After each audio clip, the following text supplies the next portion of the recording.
Morning everyone, this is Lincoln. Today 11th of December 2021, Saturday, now 7:30.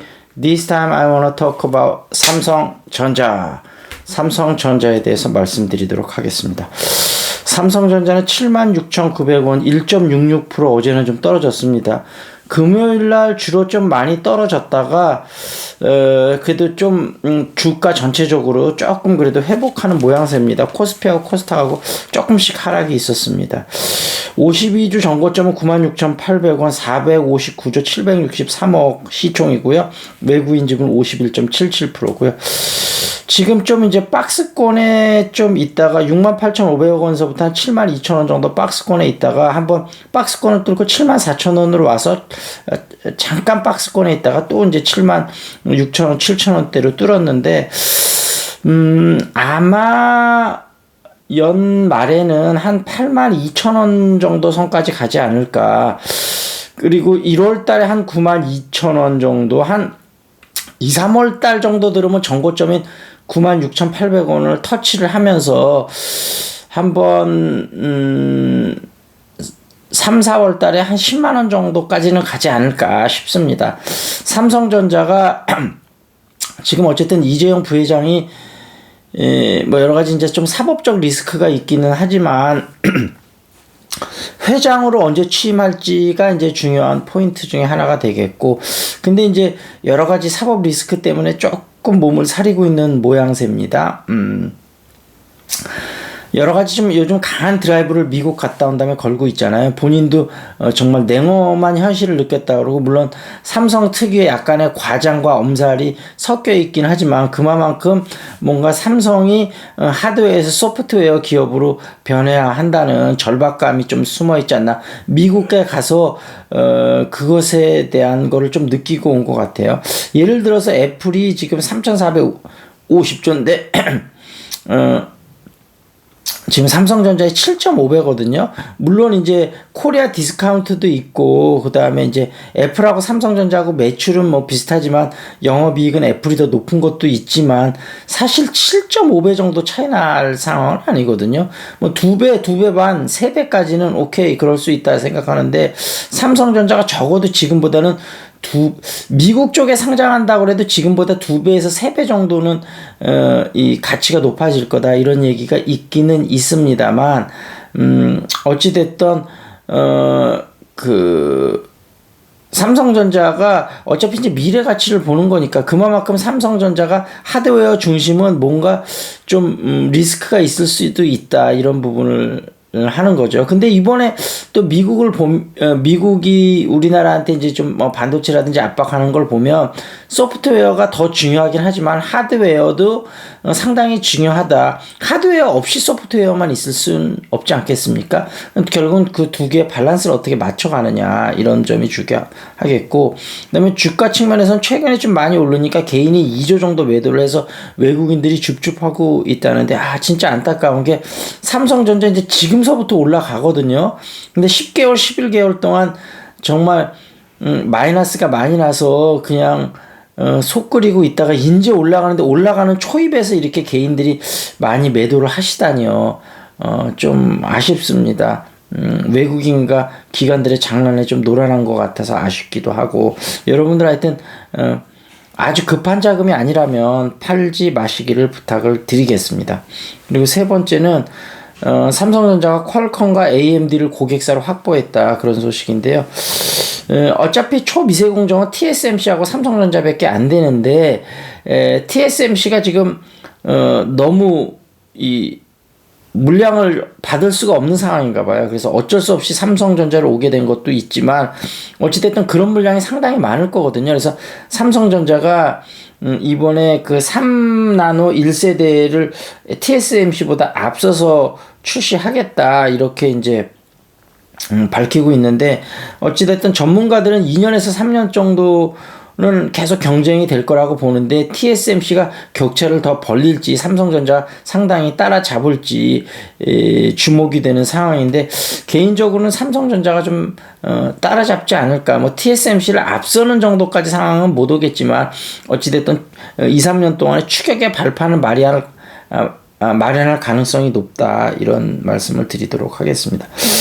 그 다음 소식이 이게 굉장히 좀 중요한 소식인데, 무선사업부가 MX 사업부로 바꾼다 그러는데, 이게 이제 모바일 익스피리언스 사업부라는 건데, 요 익스피리언스, 경험이라는 걸 중요하게 생각해야 될 것 같아요. 그러니까 무선사업부가 이제 단순하게 핸드폰만 파는 게 아니고 핸드폰을 통해서 다양한 경험을 제공하겠다, 이런 거거든요.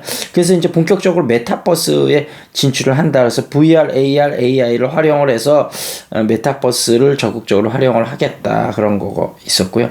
그다음에 삼성경제연구소를 삼성 글로벌 리서치로 이름을 바꾸면서 글로벌적으로 앞으로 무게를 상당히 두는 그런 모양새고, 요거는 삼성전자하고는 직접 관련은 없지만 간접적으로 상당히 관련이 있는 이슈입니다. 삼성 자산운용 CEO를 교체했다고 하는데, 아마 삼성이 앞으로 뭐 이제 그 소프트웨어라든지 이런 쪽에 대량으로 투자를 할 거다. 메타버스 같은 쪽으로도 그렇고요. 그런 것들이 이제 어차피 삼성이라는 게 원래 처음에 이제 삼성이 그룹이 만들어질 때는 그 물산으로부터 시작했습니다. 그 당시에 이제 이병철 회장이 처음에는 이제 일제 강점기 시대죠. 그때 이제 외국에서 여러 가지 무역을 수입해서 돈을 굉장히 많이 벌었었는데, 그 당시에 이제 일본이 그 하와이를 침공하면서 이제 세계 대전이 일어나면서 모든 그 은행의 대출을 다 거두면서 이병철 회장도 그때 은행에서 이제 돈을 좀 빌려서 뭐 본인 돈도 많이 있었지만 사업을 했었는데, 그게 이제 안 되게 되면서 술로서 배우다가 이제 그 우리나라가 해방이 될 얼마 시점 안 남고 우리나라가 해방이 될 것 같다 해서 중국을 쫙 한 1년 정도 돌아보면서 앞으로 어떤 식으로 사업을 해야 될지 구상을 하게 되지 않습니까? 그리고 이제 돌아와서 이제 그 삼성, 그 당시 이름은 뭔지 모르겠습니다만 하여튼 삼성 물산의 모태가 되는 회사를 차려서 무역 쪽을 하다가 갑자기 거래처가 부도가 나는 바람에 돈을 못 받게 됐다가 그 회사가 살아나면서 극적으로 돈을 받으면서 다시 회생을 하면서 이제 그 제조업에 손을 대게 되고, 첫 번째가 제일제당에서 그 당시만 해도 설탕이 굉장히 비쌌다고 합니다. 설탕하고 소금이 굉장히 중요하잖아요. 그래서 설탕을 싸게, 그 스토리 보면 굉장히 재밌는 내용이 많은데, 어쨌든 한번 찾아보시도록 하고, 그 다음에 이제 제일모직을 하면서 전부 외국에서 비싼 수입 양복, 월급의 5배 정도나 되는 보통 그런 양복이었는데, 그 당시에요. 월급의 정도에 해당하는, 그러니까 5분의 1 정도로 가격을 낮춘 거죠. 그러면서 이제 제일제당과 제일모직을 통해서 이제 제조업을 하게 되고, 그 70년도에 이제 유명한 반도체에 뛰어들게 되면서 오늘의 삼성을 만들어내게 되는데요.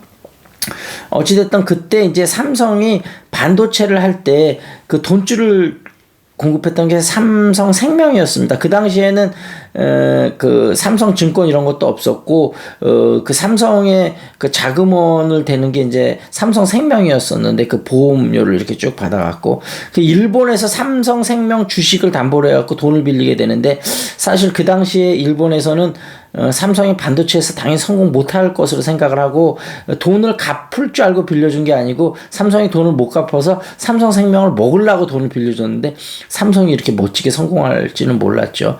그래서 일본이나 독일 반도체 업체들을 다 제치게 되는데, 어쨌든 그 자금이 또 일본에서 나왔다는 게 아이러니하기는 하는데요. 어찌됐든 이 삼성그룹이, 물론 삼성전자 같은 경우는 뭐 현금이 워낙 많기도 합니다만, 어떤 대형 M&A나 이런 거를 필요하면 또 현금이 추가적으로 필요할 수도 있거든요. 그래서 그런 거에 보조를 맞추기 위해서는 삼성 자산운용이 또 굉장히 중요한 역할을 할 수 있다, 이런 생각입니다. 그래서 어찌됐든 결론을 말씀을 드리면, 삼성전자 아주 급한 자금 아니면 좀 홀드 하시면서 여태까지 마음고생했던 거 만회하시면서 충분한 수익을 좀 걷어 가시라, 그런 말씀을 드리도록 하겠습니다. 그 다음에 한 끼 식사의 행복, 요거 좀 한번 보도록 하죠. 지금 서울에서 맛보는 전통 전주 비빔밥, 명동점 고궁, 그때 하려고 그러다 말았던 거군요. 전주 전통 비빔밥 고궁의 서울 명동 점포다. 본점은 전주시 덕진동에 소재하는 가게로 60년 이상 전주 비빔밥을 요리해온 박병학 조리명장이 맛을 지켜왔다. 대표 메뉴인 전주 전통 비빔밥은 커다란 노쇠 그릇에 육회, 콩나물, 호박, 무채 등 각종 나물과 계란, 황포묵, 본점 제조 비빔 고추장이 정갈하게 올려져 나온다. 노란색의 황포묵은 매일 전주에서 가져다 쓴다. 녹두전분에 치자물을 섞어 쓴 묵으로 전북 지역의 전통 특산 재료다. 밥은 사골 국물로 짓는데 잘 비벼지도록 약간 데지게 하여 입맛을 더한다. 콩나물국이 국물로 나온다. 돌솥 비빔밥, 육회 비빔밥, 채식 비빔밥 등 다양한 메뉴를 제공한다. 맛은 물론 건강식이라는 소문이 나면서 외국인들도 많이 찾고 있다. 대형 한국 전통 음식점이며 실내 장식도 깨끗해서 외국 손님들 접대하기에 좋다. 포장도 가능하다. 비빔 고추장도 따로 팔고 있다. 인사동길에 인사동점이 있다. 하는 말입니다. 자, 이 정도에서 마무리를 짓고 오미크론 바이러스 너무 걱정하시지 마시고요. 그 10대 자녀분 있는 분들 가급적이면 백신을 꼭 맞았으면 좋을 것 같다는 생각이 들고, 저도 딸 2명 있는데 지금 고등학교 2학년, 중학교 2학년 아직 맞추지는 않았었는데 요번에 이제 기말고사 끝나고 맞출 생각입니다. 그래서 여러분들도 좀 여러 가지 코로나 시대에 물론 리스크가 전혀 없다 이렇게 모든 약이나 주사에는 리스크가 전혀 없을 수는 없거든요. 근데 이제 효용이 훨씬 크기 때문에 이제는 좀 맞아야 될 시점이 아닐까 싶습니다. 자, 여기서 마무리 짓겠습니다. That's it. This is Lincoln. See you next time.